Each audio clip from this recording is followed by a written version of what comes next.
écoutez bien quand même. Non mais ça c'est la version originale. Non mais c'est très bien.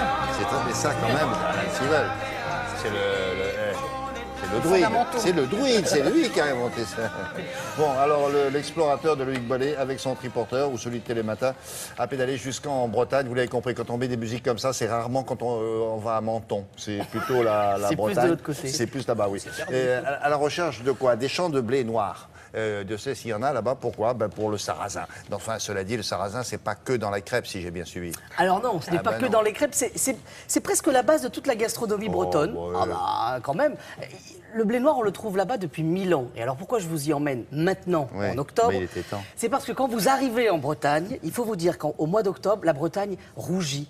Elle rougit parce qu'elle retrouve son vieil amant, le sarrasin, parce que en octobre, les tiges, en fait, le blé noir, les champs de blé noir deviennent de plus en plus rouges. On les laisse sécher et on va récolter ce blé noir. Alors, ce n'est pas du blé, en fait. On appelle ça... Et il n'est pas noir. Et il n'est pas noir du tout. Il n'est pas de la famille du blé. Donc, voilà. Et c'est Anne de Bretagne qui a amené tout ça il y a 1000 ans. Alors aujourd'hui, on en cultive beaucoup moins qu'avant. Et justement, on relance petit à petit tout ça. Et il y a des chefs qui s'en sont emparés. Mais on ne voit pas, nous qui n'habitons peut-être pas là-bas, on ne sait pas à quoi ça ressemble. Alors, c'est une plante qui, oui, c'est une plante qui, justement, Champ de blé noir. c'est pour ça que nous y sommes. Moi, je connais les pâtes. Anne de Bretagne, non, ça vous dit quelque chose quand même. Oui, bon. Elle était un peu plus grande que les pieds de blé noir, voilà. Et il faut vous imaginer là-bas que tous les chefs se sont emparés de ce blé noir et le défendent. Alors nous, on est allé voir le pape, Olivier Belin. Il est au bout de la Bretagne, dans le Finistère. On est entre Brest et Quimper, à Plomodierne. Plomodierne, voilà. Vers le Ménésome, là, qui est cet endroit assez haut en Bretagne. Regardez, on a la carte, voilà, Plomodierne. Ah, c'est Plomo. Plomodierne. Ah, d'accord. Voilà. J'ai compris que c'était Pleumeux. Et là-bas, Olivier Belin, il a récupéré la maison de famille, c'était sa mère, qui était un petit peu comme les maisons, les mères lyonnaises, vous savez, à Lyon, bah pareil en Bretagne. Et il a récupéré quand même 2 macarons, ce qui est quand même pas mal, là-bas, voilà. Et on 2 étoiles au Grand Guide, là? Au Grand Guide Rouge, Ah, voilà, ouais, sans parler du alors, Goemio qui est aussi... Allez, pédalez, jeune homme.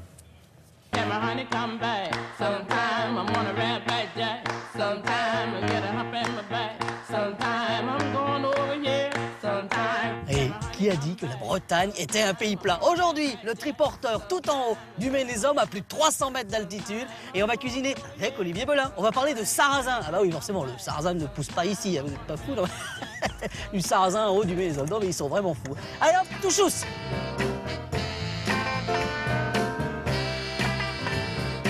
Alors Olivier Belin, juste pour vous donner un ordre d'idée, c'est un peu l'empereur du sarrasin, du blé noir. L'homard bleu, le vrai, on les épargne. On va les laisser. Et ce sont les graciers du triporteur. Voilà, c'est tout à fait. Parce que je vois le triporteur, ça veut dire que je vais devoir pédaler. Ah oui, enfin, on va voir si Olivier Belin a des mollets de cycliste. Bon, ça, Youn, c'est la fleur en fait de blé noir, de sarrasin. C'est la fleur et le grain qui est en train de se faire là. C'est ça qu'on trouve ici depuis 1000 ans. 1000 ans qu'elle est en Bretagne? 1000 ans qu'elle est en Bretagne. On va atteindre 350 000 hectares en Bretagne vers les années 1800, 1900. Et aujourd'hui? Et aujourd'hui, 3500. Ah oui. 100 fois moins. On est en Bretagne, on est dans le Finistère. Donc ce qui est important, là on est dans le blé noir, c'est du blé noir breton, pas du blé noir du Chine. Donc la fleur, le grain, et le grain au final, et ensuite la farine. Donc quand on rentre dans une crêperie, on demande d'où vient le sarrasin? Ah ouais, c'est la première question. Il faut manger localement.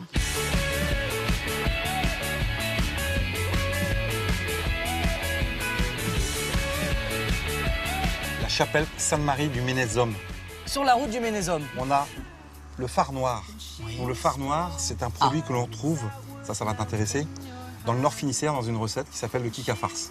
Alors le kick à farce, c'est quoi? C'est un pot-au-feu de viande, pour simplifier. Revisiter. Et le phare, c'est ça en fait? Voilà, c'est ça. Donc c'est à base d'œufs, de farine de blé noir, un petit peu d'eau, sel, poivre. Qu'on met comme un sachet de thé finalement. Et on laisse ça cuire. Le sachet de thé donne le goût, là, lui, il va prendre le goût. Et nous, on va travailler avec ça. Tout à fait. Un peu de beurre. Un peu de beurre. Parce qu'on est en Bretagne. Oui. De la moule, c'est la fin de la saison. Oui. Et effectivement, ce gros lait au blé noir, qui est une création de l'auberge, qu'on peut trouver dans tous les bons restaurants, surtout le mien, parce que c'est unique et c'est chez moi. Première chose, je vais te montrer une technique de cuisson de moule qui est totalement différente. Et là, 7 secondes. 7 secondes? Tu vas voir la quintessence du produit. Donc une technique, tous les coquillages, 7 secondes. Après, on va attaquer notre phare. Oui. Hop. Donc une belle noix de beurre. Ah oui. Et alors là, Tu sens cette odeur de crêpe? Ah, on a tout. On a presque. C'est la crêpe de grand-mère. Regarde, je prends les graines de sarrasin, j'ai amené de la texture. Mais les graines comme ça, en fait. Comme ça, à côté, tu aurais fait un petit peu à l'aubergine. D'accord, très bien. Ah, et Ces recettes. c'est une recette simple, adaptée à tout le monde. C'est ce que tu m'as demandé. Pas du des étoiles Michelin, de la recette adaptée à tout le monde. Alors là, les dames, assises au pied de la croix. Je crois qu'il y a même la maman d'Olivier, là. On y va, on s'installe là et on termine le sujet comme ça? C'est bon ou pas? Je suis saine de corps et d'esprit, tu peux y aller. C'est vrai? C'est bon? Sans problème? J'y vais? Allez. J'y vais, ouais, non, mais je vais revenir un peu maintenant. Je vais revenir. Maman, c'est bon, mais oui, mon chéri. Sa maman, elle est là, hein? Ah bah elle est là, elle est tout le temps là, voilà. Non, elle est plus dans le restaurant. Elle connaît le métier, quoi. Mais elle connaît le métier, puis elle lui a tout appris. S'il cuisine aussi bien, c'est aussi parce qu'elle lui a C'est transmis tout ça. aussi grâce à ça. Voilà. D'accord, merci beaucoup, Loïc. Alors, dans l'actu